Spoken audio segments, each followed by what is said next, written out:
So this is Dr. Nick again. I just have to share some quick tips on care for the feet.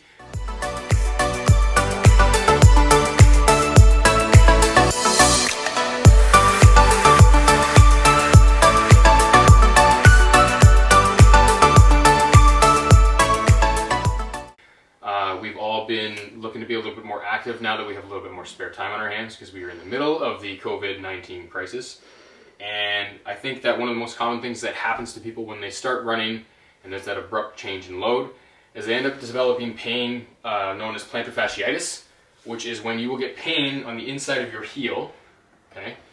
And it often is worse first thing in the morning. Now, you may be experiencing these symptoms. Again, I don't want to paint everybody with the same brush. This movement pattern that I'm going to show you guys does not replace a proper assessment, but we could use these as a tool for self-management of these injuries. Okay, so I'm not necessarily one to recommend smashing things, especially sore things, but before this pain problem happens, something that you can do to passively work those tissues a little bit and build a little bit of resiliency in your foot is you can use a lacrosse ball. These are inexpensive, you can buy them anywhere, okay? Put it on the floor, okay? And I want to just roll my foot on it like so. If you don't have a lacrosse ball, you can use a water bottle, whatever kind of funky ball you have, okay? And I'm just working all directions, progressively adding a little bit more weight as we work through it. Okay guys, the next drill or movement that I do to make sure that the movement of my joints in my foot are moving well is the handshake. So we're gonna work our fingers between our toes, okay? I always say this, patients, shake hands with your feet, all right? I'm gonna rest my foot nice and passive, make sure your knee is okay here.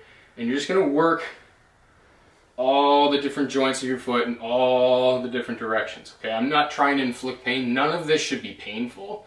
You're just getting a nice stretch through those joints, working them through their regular range of motion, okay? Like, as a chiropractor, I can thrust on these joints, all right? But I don't want you thrusting at home, just nice and easy. We're just working through that motion, trying to get all of what we feel would be normal range through the ankle and foot. And if your knee is sore? If your knee is sore, you can prop it with a pillow or a yoga block. So another tip that I could use to make sure that the movement of my foot is optimal when I'm running is I can take the Voodoo Floss Band. Okay, again, I don't care where you get your floss bands because none of the companies are paying me to use their products.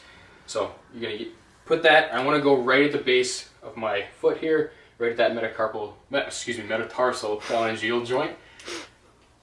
And again, the anchor strip, a little bit more on this one is a smaller band, okay? And I just work my way up to the ankle. I'm sure you guys get the gist, okay? Something important, I want to make sure that there's a lot of capillary refill here, okay? I'm not trying to strangle my foot. And again, I'm just gonna kind of work my toes, play the piano with my toes. So a good drill that I can use. If you want to do this standing, you can do so. Again, you're just working all the ranges of the joints. Make sure that they move well.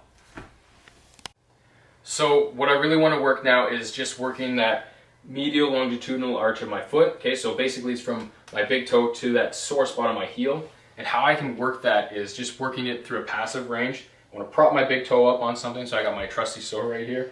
Okay, and I'm just going to start to load that position, and I'm going to feel a stretch underneath my big toe there, and that's okay. We're just working through what feels comfortable. All right, do that a few times. And then I want to drill that movement, okay? So I'm going to work on keeping all my toes in the ground except for my big toe. This is a fun activity. You can see if people can't do this at home.